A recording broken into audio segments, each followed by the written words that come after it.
Please be seated. Veuillez-vous asseoir.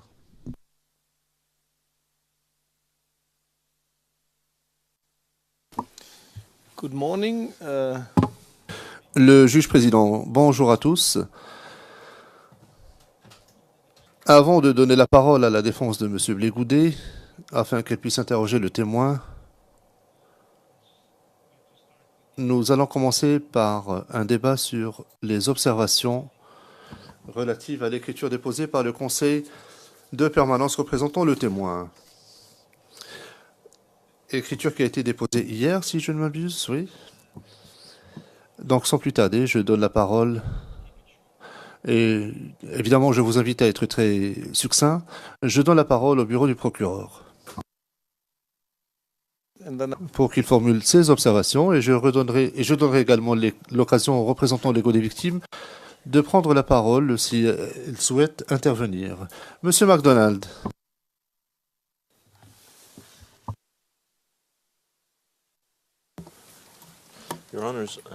Monsieur MacDonald, Monsieur le Président, Madame, Monsieur les juges, je pensais que toutes ces questions avaient été tranchées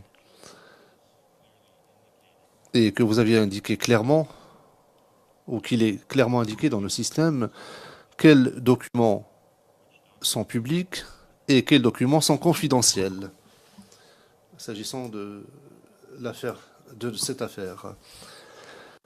C'est ce qui est indiqué dans le protocole e-court.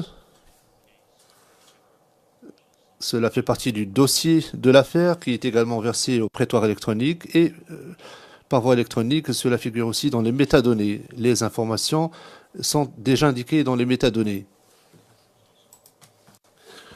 Il existe aussi un protocole relatif à la confidentialité en matière de gestion des informations entre les parties.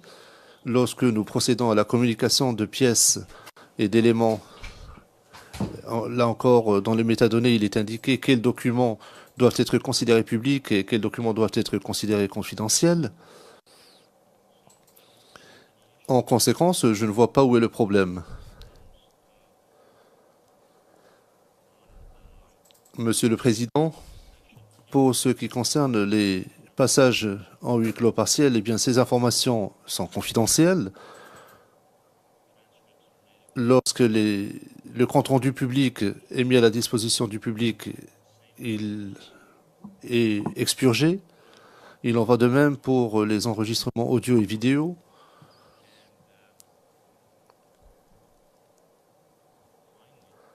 Enfin, s'il devait y avoir une requête aux fins de coopération, ce qui est une éventualité, le bureau du procureur et la Cour dans son ensemble, au titre de l'article 83, alinéa 10, précise que s'agissant de la divulgation de ce genre d'informations, enfin, il est clairement indiqué que si la sécurité du témoin risque d'être mise en péril, une telle information ne peut pas être divulguée. Je crois que tous ces aspects sont couverts. La seule chose que la Chambre pourrait faire, c'était la pratique dans l'affaire Kenyan, si je ne me trompe, c'est d'ordonner la mise sous scellé des passages en huis clos partiel. Je crois que c'est la mesure supplémentaire qui avait été prise par le juge président en l'affaire le procureur contre M. Routot et consorts. Voilà. Le juge président, je vous remercie. La représentante légale des victimes, Maître Massida. Bonjour, Monsieur le Président, Madame, Monsieur le juge. Nous n'avons pas d'observation à formuler. Le Président, je vous remercie. Maître Altit, pour la défense de Monsieur Bakpo. Bonjour, Monsieur le Président, Madame, Monsieur. Sur les différents points, nous nous en remettons à la Chambre avec une remarque simplement à propos de ce qui vient d'être dit par l'accusation, la proposition de mise sous scellé. Nous considérons que les choses se passent bien, le processus fonctionne à la satisfaction générale, il n'y a pas de raison particulière de revenir sur ce qui fonctionne bien.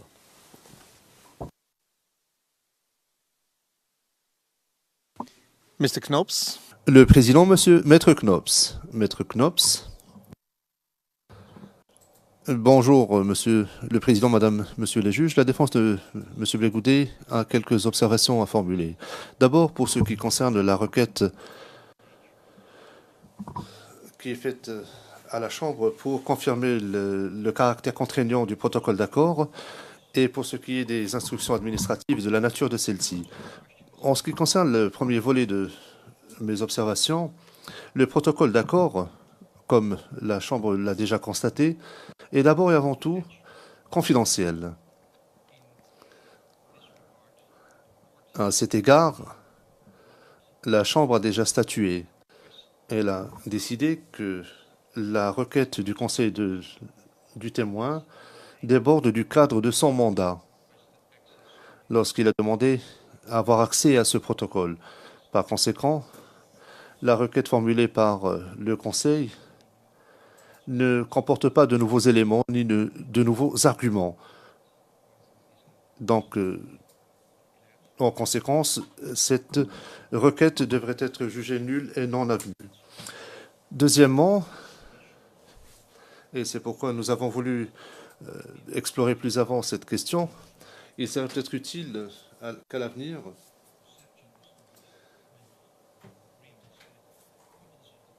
que l'on comprenne quelle est la nature de la compétence de la Chambre. La compétence de la Chambre n'est pas applicable en l'espèce. D'abord, la règle 74.3 concerne principalement la question de d'auto-incrimination devant la CPI. Donc la Cour n'a pas la possibilité d'étendre ce pouvoir à des juridictions nationales. Des opinions de juristes, notamment l'opinion du professeur Ambos dans le journal de Leiden, disait en 2012 que d'un point de vue purement juridique, les procureurs nationaux de juridiction nationale ne peuvent pas s'immiscer dans les affaires et la compétence de la CPI. L'on pourrait ainsi empêcher des États étrangers d'être informés de certaines informations. Mais du point de vue juridique, s'agissant toujours du 74.3, cette disposition n'est pas contraignante pour les tribunaux nationaux.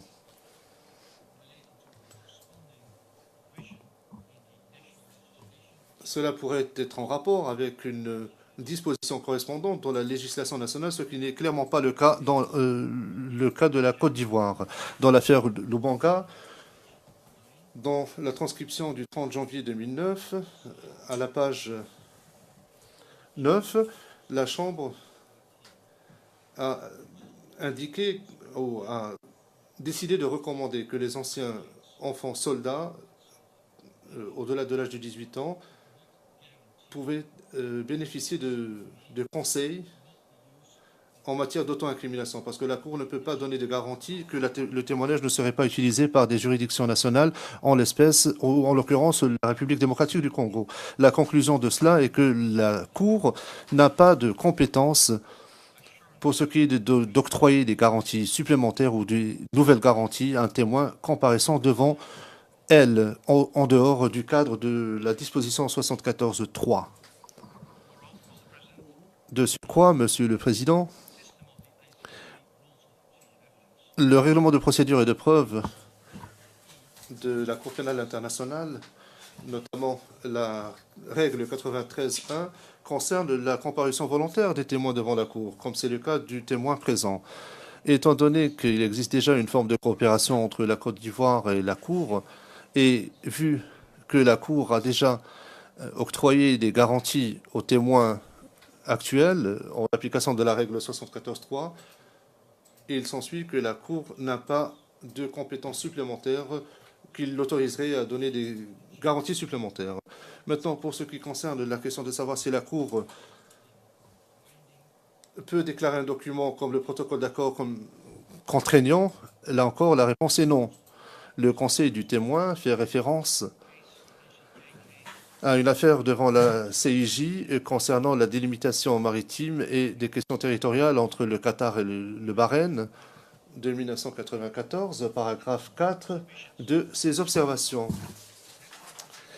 Monsieur le Président, cette affaire est différente. Elle concerne la compétence de la CIJ sur la base d'un échange de lettres et de procès-verbaux entre les ministres des Affaires étrangères du Qatar et de Bahreïn, dans lequel il s'était entendu pour présenter cette affaire à la CIJ pour trancher des questions relatives à des zones maritimes et des îles situées entre les deux États. La CIJ, au paragraphe 23 à 30 de sa décision,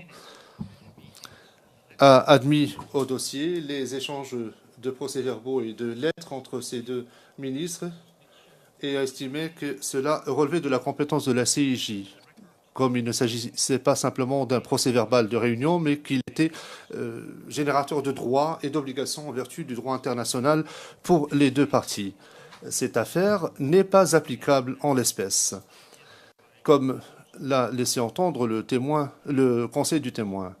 Et ce, pour trois raisons que je citerai brièvement. Le paragraphe 23, sur lequel se fonde le conseil représentant le témoin, précise et se fonde sur la Convention de Vienne sur le droit des traités de 1959, laquelle convention s'applique aux États. Il y a une autre convention, c'est-à-dire celle de 86, mais qui ne concerne pas le conseil et le témoin, puisque les traités concernent des États et des organisations. L'appliquer à cette affaire ne serait pas autorisé, car le paragraphe 23 de la décision de la CIJ précise bien que cette convention ne s'applique qu'aux États. Le professeur Malcolm Shore, le professeur Ian Browley, dans leur ouvrage Principes du droit public international, disent que de telles situations peuvent être transposées à des accords survenus entre une organisation internationale et un État. Par conséquent, une organisation internationale et un État peuvent conclure un accord international. Ceci est corroboré par pourrait éventuellement militer en faveur de la position du Conseil du témoin. Mais comme la CPI est une organisation internationale à vocation juridique et qu'elle dispose de droits l'autorisant à signer des accords, tout cela fait partie de son statut. Or, la CIJ, dis-je, n'a jamais statué sur de tels faits, des faits similaires, notamment qu'un accord peut être accepté entre un État et une organisation internationale. Mais si la Chambre devait accéder à la requête de Maître Lauchi, cela équivaudrait à prendre une décision prise par la CIJ. Or, la CIJ n'a pas pris de telles décisions, car il n'y a pas de précédent s'agissant de la Cour internationale de justice sur la base d'accords conclus entre un État et une organisation internationale. En outre, la Cour, votre Chambre plus précisément, serait partie à un tel accord. Comme je l'ai évoqué tout à l'heure s'agissant de Bahreïn et du Qatar. Or, la Chambre n'est pas une entité indépendante autorisée à régler un différend qui découlerait du protocole entre la Côte d'Ivoire et la Cour pénale internationale. Par conséquent, la Chambre de première instance n'est pas compétente pour imposer des obligations contraignantes à des États, vu la relation horizontale entre les États parties et la CPI, ce qui n'est pas le cas du TPIR ou du TPY, qui jouissent d'une relation verticale avec les États. Dans l'affaire Kenyatta, la Chambre de première instance 5 a rendu une décision concluant que la République du Kenya n'avait pas respecté ses obligations en matière de coopération. Et la Chambre a jugé nécessaire de conclure que l'Assemblée des États parties était mieux à même de régler les questions relatives à la coopération ou la non-coopération de la part d'États parties. Par conséquent, la Chambre n'a pas de compétence pour déclarer ce protocole contraignant en l'espèce. Enfin, Monsieur le Président, et j'aborde maintenant la deuxième question soulevée par le Conseil du témoin dans ses observations formulées hier, savoir est-ce que le témoin peut se prévaloir de droits des instructions administratives de l'ACPI et est-ce que le témoin peut exiger l'application de telles instructions administratives? Eh bien, il y a deux arguments à cet égard. Cette position n'est pas viable pour les les raisons suivantes. Le document en question définit des instructions administratives, c'est une circulaire. Ces instructions ne concernent que le personnel de la CPI et non pas les élus de la Cour, et que ce document a vocation à faire comprendre au personnel comment manipuler des informations une fois une décision rendue par la Chambre pertinente en matière de confidentialité. Donc c'est ce que l'on doit comprendre de la note explicative relative à ces instructions administratives. Les instructions administratives n'ont rien à voir avec le témoin comparaison devant cette cour. Deuxièmement, le document fait bien la distinction entre les protagonistes extérieurs et le personnel de la cour. Les représentants légaux des victimes sont considérés à la section 17 de cette instruction administrative comme étant des participants externes. Par conséquent, un conseil représentant le témoin ou le témoin ne peuvent ni l'un ni l'autre se prévaloir de droits découlant de telles instructions administratives. S'agissant du droit de notifier l'existence d'une erreur ou la suspicion d'une erreur en cas ou s'agissant d'informations classifiées, la section 8.5 de cette instruction peut effectivement indiquer qu'il existe la possibilité que les destinataires de telles informations puissent informer le greffe de classification erronée. Donc une telle erreur doit être notifiée à la partie dont a émané une telle information, comme cela est dicté par la section 8.5. A priori, le Conseil a tout à fait le droit d'informer la Chambre de possibles classifications erronées de telles informations, mais l'instruction précise aussi qu'une classification erronée doit être communiquée à la Chambre. Cela étant, rien n'est contraignant dans une telle instruction administrative et par conséquent, ni le témoin ni son conseil ne peuvent s'en prévaloir pour exiger des droits. J'en ai terminé, Monsieur le Président.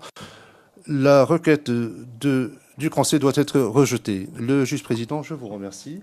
La Chambre va se retirer afin de délibérer, prendra une décision avant que le témoin n'achève sa déposition. Maître Knops, hier, vous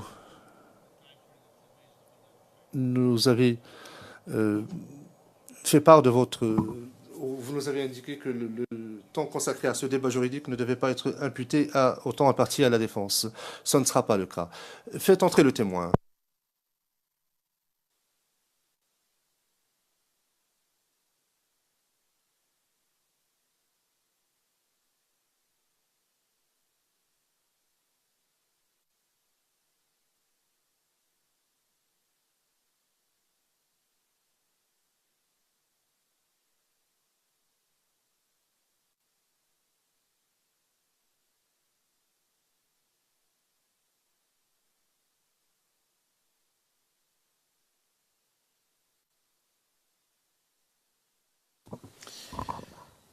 Good morning.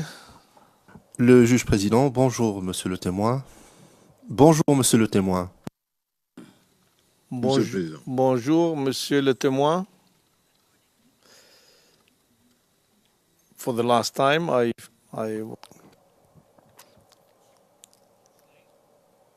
Je vous souhaite bonjour pour la dernière fois. C'est à la défense de monsieur Blégoudet de prendre la parole maintenant, donc j'invite Maître Knops à prendre la parole. Maître Knops, Monsieur le Président, c'est Maître Bougnan qui interrogera le témoin au nom de notre équipe. Le juge président, je vous remercie. Maître Bougnan, vous avez la parole.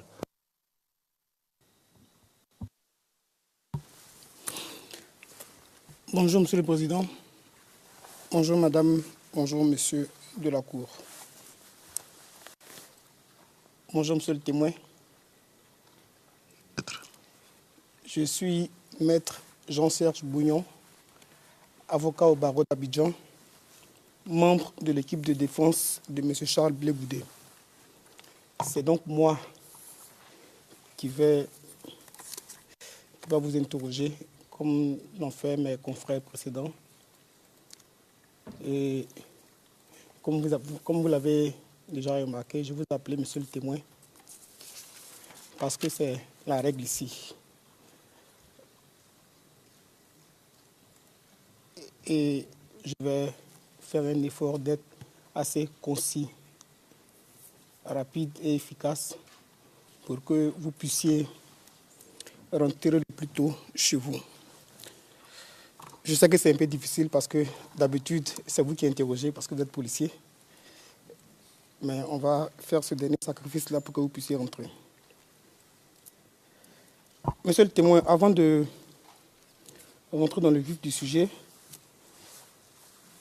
il y a deux choses que vous avez dites hier que j'aimerais qu'on essaie de corriger ensemble.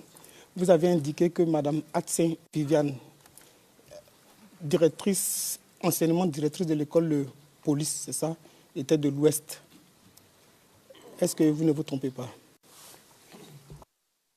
Tout à fait. Et je reviens dessus pour dire que je crois qu'elle a tiré. Merci, monsieur le témoin. Le président, l'interprète n'a pas compris la dernière partie de votre réponse. Vous avez dit que vous alliez répéter cela, mais après cela, la dernière partie de votre réponse n'a pas été saisie par l'interprète. Merci, Monsieur le Président.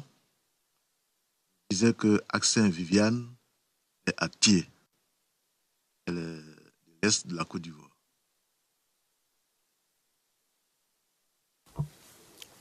Merci.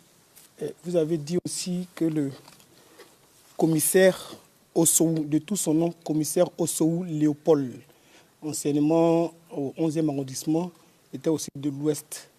C'est encore une erreur de votre part si je me trompe. Là, j'avoue que je ne sais pas. Comme j'ai vu Ossoou, j'ai pensé que c'était l'Ouest. Là, je ne sais pas. C'est pas grave, on va continuer. Dernière chose, les commandants CRS 3 et CRS 4, vous aviez dit que vous ne vous rappeliez pas. Je vais vous suggérer deux noms et vous allez vérifier si c'est vraiment eux qui étaient à ces postes-là. Le commandant CRS 3, ça veut dire à Divo. Le commissaire de police deuxième classe, M. Seka Yapo Antoné. Ça vous dit quelque chose? Tout à fait, vous avez raison. Il est de quelle origine? Seka Antoné, il est à Thiès.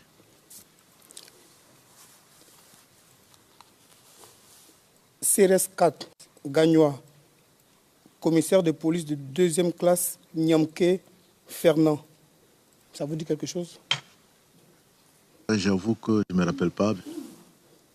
Nyamke, c'est les gens du Sud. Okay. Merci, monsieur le témoin.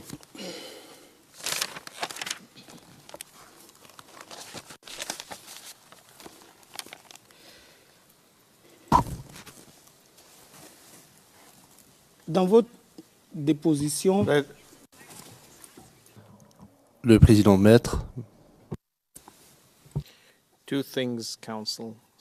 Deux choses, maître. Parler au microphone et énoncer clairement les noms. Tout particulièrement, c'est une requête de l'interprète. Vous n'entendez pas tous ces commentaires, mais moi, je les entends.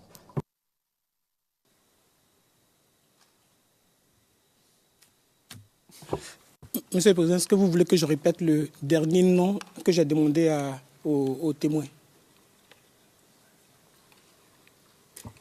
Yes, yes. Le juge président. Oui, oui, s'il vous plaît. Et n'oubliez pas ce conseil. Parlez clairement et au microphone. Et lorsque vous devez déplacer des papiers, sachez que nous entendons tout cela dans notre casque. Bien, poursuivez. Merci, Monsieur le Président. Je répète, c'était le commissaire de police de deuxième classe, CRS4, Gagnois. Commissaire de police deuxième classe, Niamke, N-I-A-M-K-E-Y.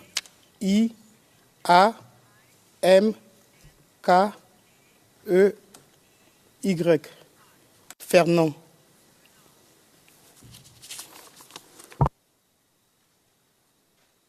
Merci. Je reprends ma réponse. Je ne me rappelle pas de Niamke Fernand.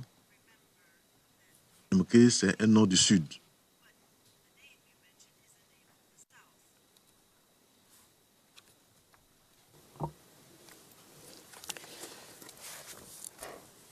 Monsieur le témoin, dans votre déposition que j'ai relue dans le transcript édité numéro 126 du 20 février 2017, vous dites à la page 96, à partir de la ligne 1, commandant de l'escadron de Toit-Rouge reconnaît que ce sont ces éléments qui ont attaqué. Plus loin, à la ligne 6, vous dites encore, gendarmerie qui a attaqué.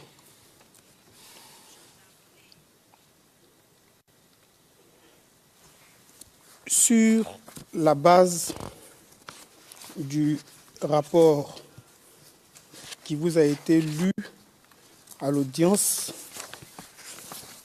et que je vais relire, je pense qu'il y a une erreur au niveau du verbe attaquer.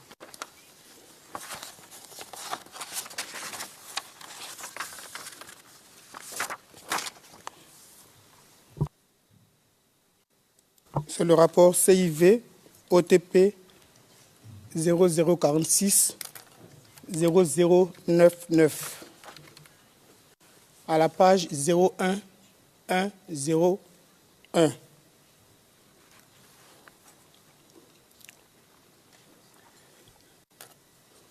Dans l'avant-dernier paragraphe, il est écrit « Mentionnons que suite aux déclarations de ce dernier, avons joint téléphonique le commandant Koukounion, commandant de l'escadron de Yopougon, à l'effet de savoir s'il avait mené une opération à Yopougon, Ouassakara, précisément au siège du RDR. Il nous a répondu par l'affirmative en déclarant que ces éléments lui ont fait savoir qu'ils ont dû riposter après y avoir essuyé des tirs.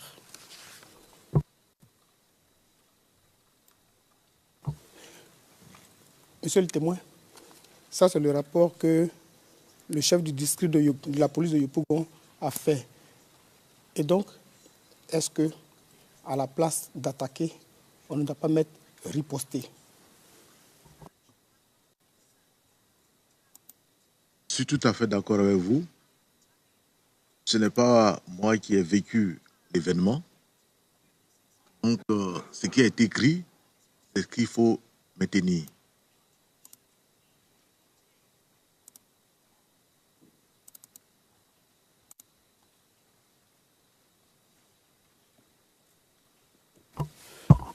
Merci, monsieur le témoin.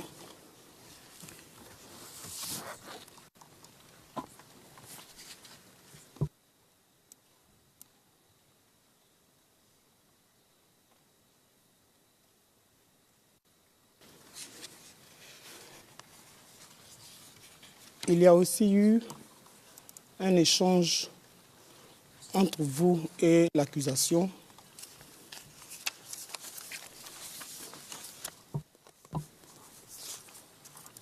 Et au cours de à la fin de cet échange, vous avez dit que le ministre Charles Blé Goudé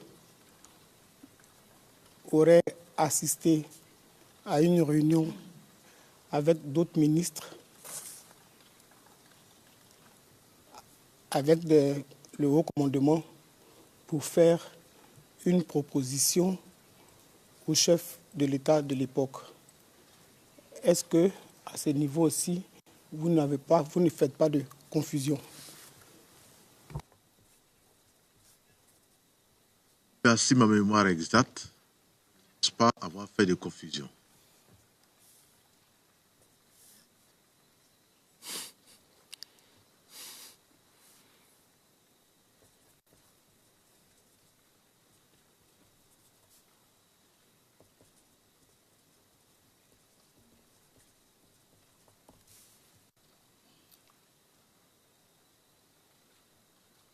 Je vais vous lire votre déposition 0014 0443.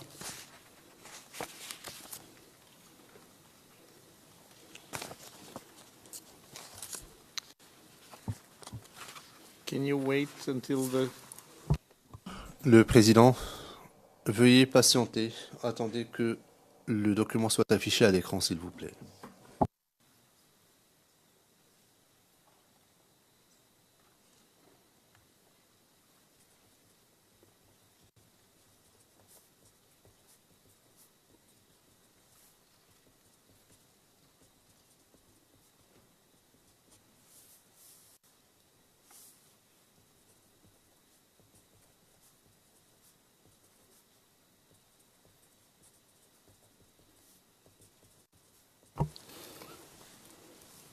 Pour vous donner une large vue de ce qui a été, de ce qui ressort de cet entretien, je vais commencer à la ligne 564 de la page 0459. Je cite, « Personne entendu, je ne me rappelle pas, mais ça date dans le mois de mars.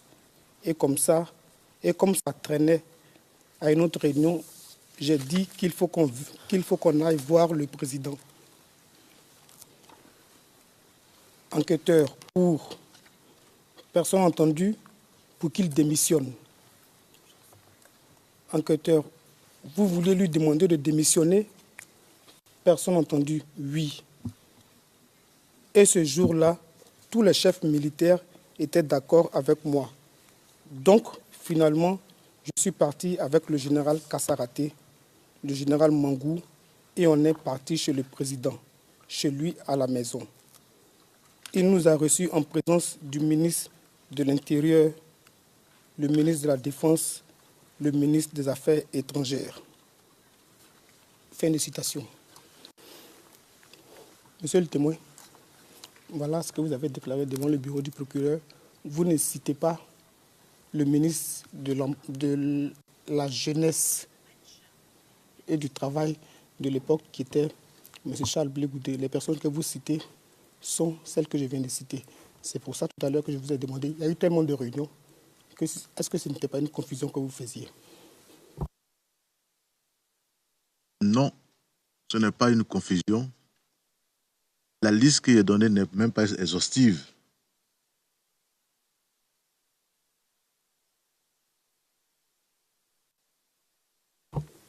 Merci, monsieur le témoin.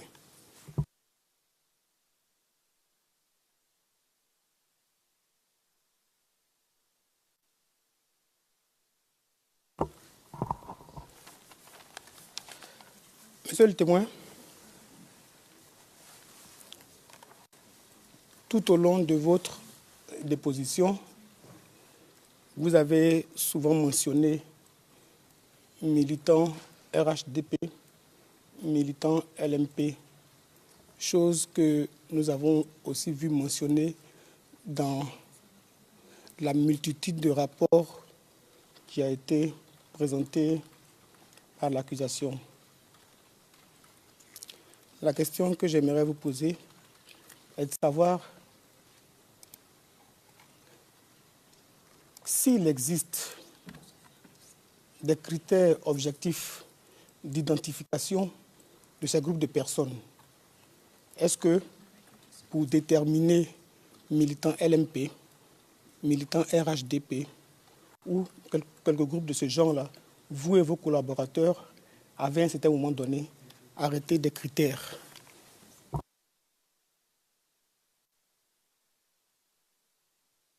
Merci. Nous n'avons pas arrêté de critères à proprement parler. Mais lorsqu'il s'agit d'une marche initiée par le RHDP, évidemment, ceux qui assistent, c'est les militants du RHDP. Au contrario, lorsqu'il s'agit d'une marche ou une manifestation initiée par le LMP, ceux qui participent sont des militants du LMP.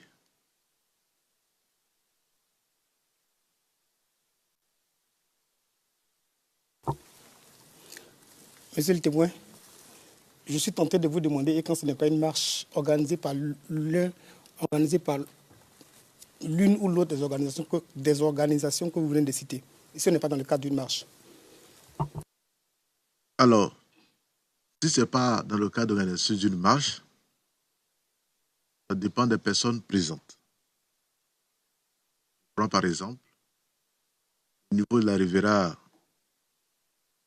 2, les étudiants qui étaient souvent amassés au carrefour et qui agissaient contre la police ou contre les fonctionnaires de l'ONUCI, c'est eux-mêmes qui réclament, qui disent que nous sommes des patriotes.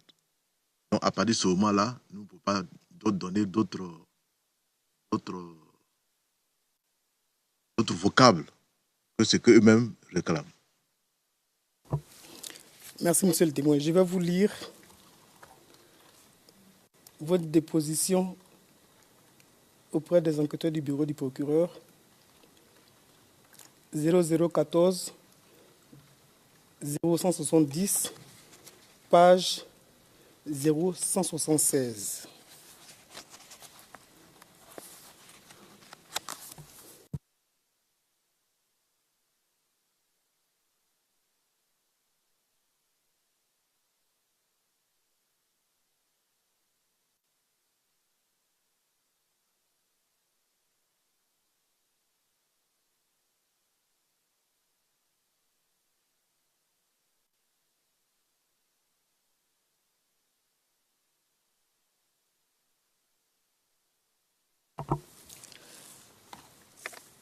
Je vais commencer à lire à partir de la ligne 204.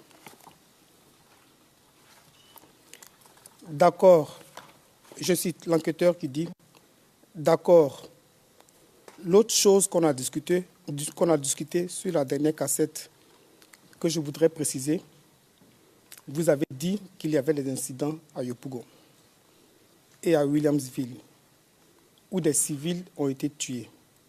De quoi s'agit-il ? Personne entendu. Les incidents, je sais qu'une fois, la BAE, je crois, avait été attaquée. Si je ne me trompe pas, par des jeunes. Parce que la BAE est juste à côté de Mosikro. Mosikro, c'est un quartier qui est à côté de la caserne BAE.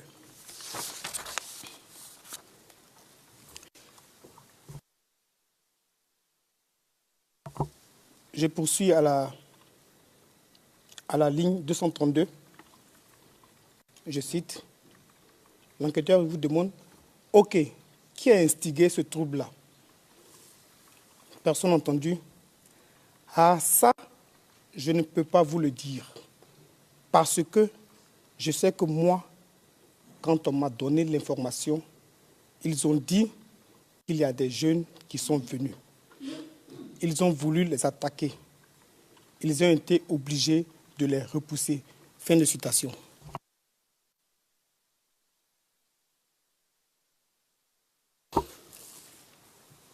Monsieur le témoin,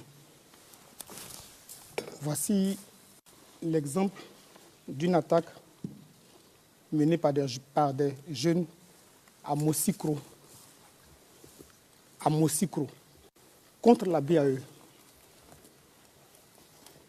et que ni vous, ni ceux qui vous donnent l'information n'arrivent à identifier. Pourquoi?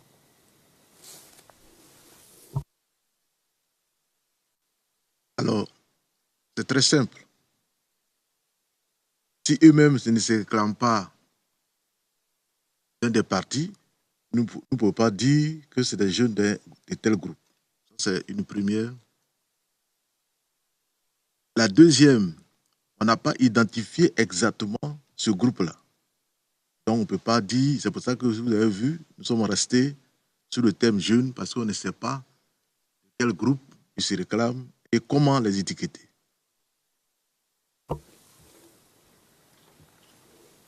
Et donc, vous dites à la Chambre que vous ne les avez pas identifiés parce qu'en venant attaquer la BAE, ils n'ont pas crié, par exemple, qu'ils sont jeunes RHDP ou bien qu'ils sont jeunes, qu'ils sont un autre groupe de jeunes. C'est pour ça que vous n'arrivez pas à les identifier. C'est ce que vous dites à la Chambre? Exact.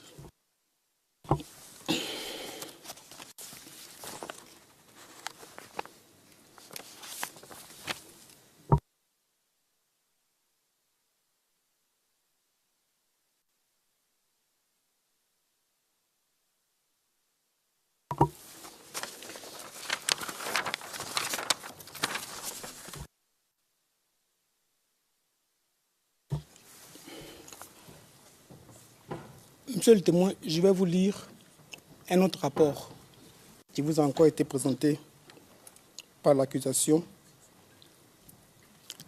C'est la pièce 0046 0097. Je vais lire la page 98.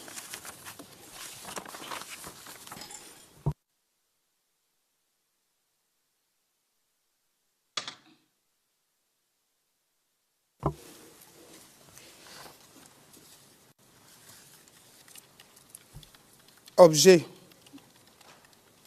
je cite, objet, attaque de la délégation communale du PDCI RDA d'Abobo Sojefia par des individus se réclamant de la FESI, de la cité universitaire d'Abobo 2. Honneur vous rendre compte que ce jour 3 12e mois 2010, aux environs de 20h24,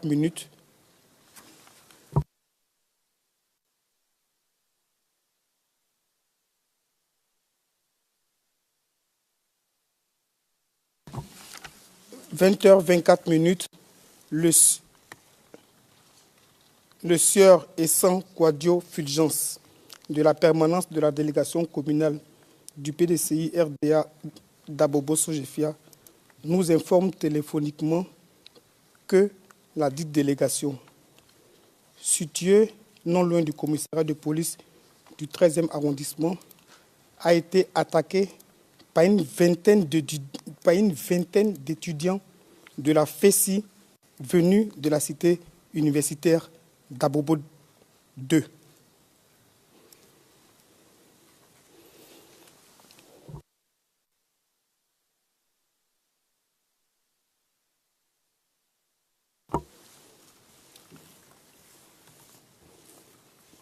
Monsieur le témoin, dans la première partie de ce document, il est dit que les étudiants, les personnes qui se réclament de la FESI, ont attaqué une cité universitaire. Et donc, si je suis ce que vous m'avez dit tout à l'heure, à partir de ce qu'eux prétendent qu'ils sont de la FESI, est-ce qu'on peut dire, s'arrêter à ça dans ce rapport et dire que des éléments de la FESI ont attaqué la délégation communale du PDCI-RDA d'Abobo?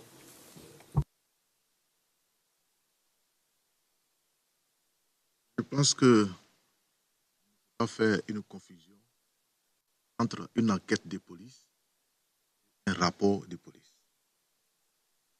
Le rapport le sergent ou l'officier qui dresse son rapport rend compte de ce qu'il a vu, ce qu'il a entendu. Ce qui est effectivement différent d'une enquête où il cherche la preuve. Or là, il rend compte. Il dit que c'est des gens, des étudiants qui se réclament de la FESI. Donc, c'est de cela qu'il rend compte.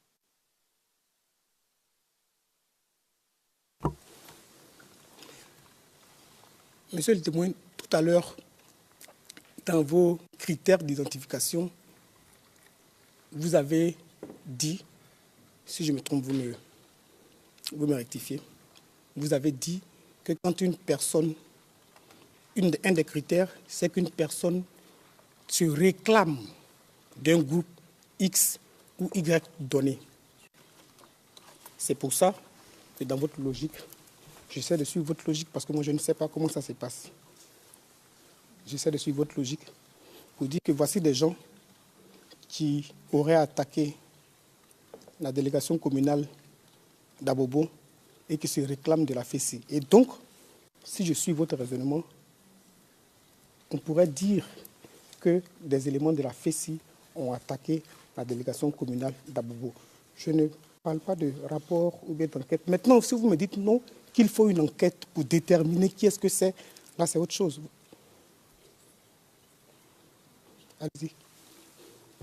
Merci. Quand vous m'avez posé la question, je dis nous n'avons pas dressé de critères. C'est ce que j'avais répondu. Puis, pour répondre effectivement à la question posée maintenant, il n'y a pas d'enquête. Donc, comme je l'ai dit tout à l'heure, il ne fait que rendre ou dire ce qu'il a vu. Alors, lui, on vient lui annoncer que c'est les étudiants se réclamant des FESI qui ont attaqué. Lui ne fait que rendre compte.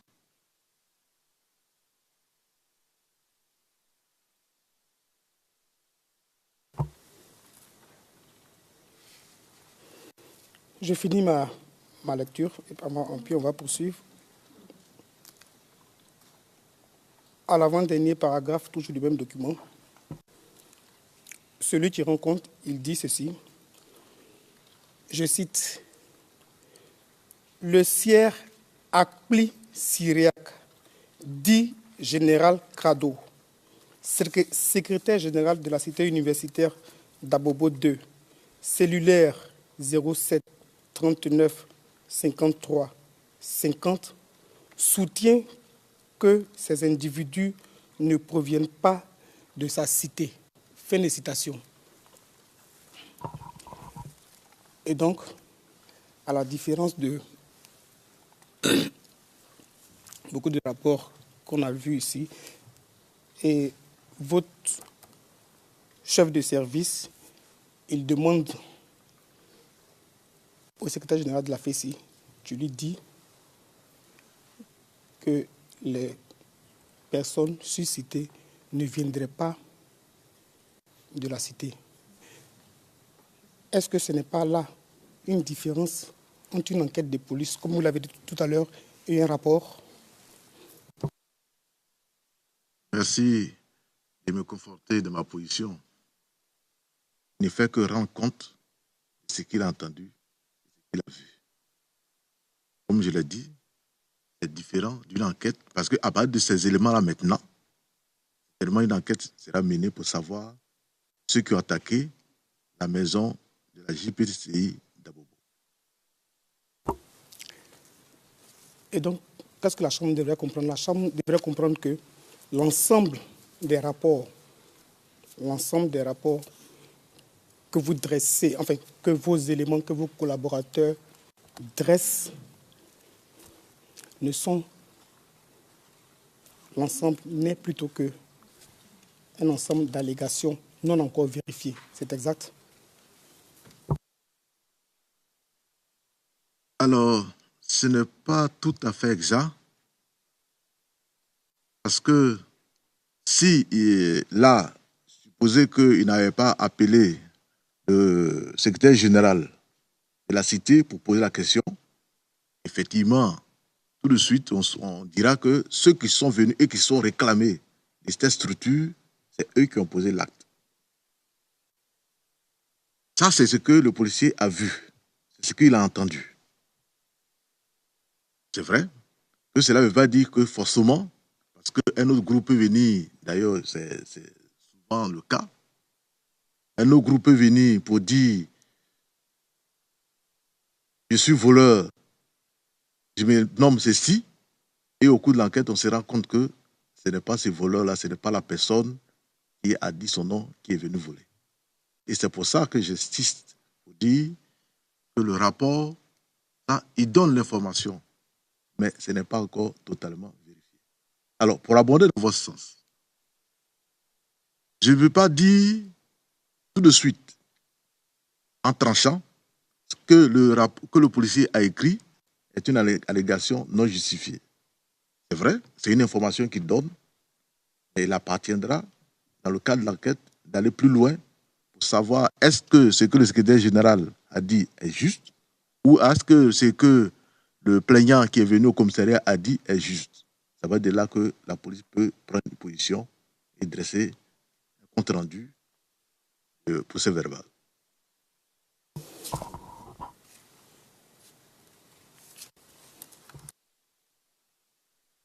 Merci, monsieur le témoin.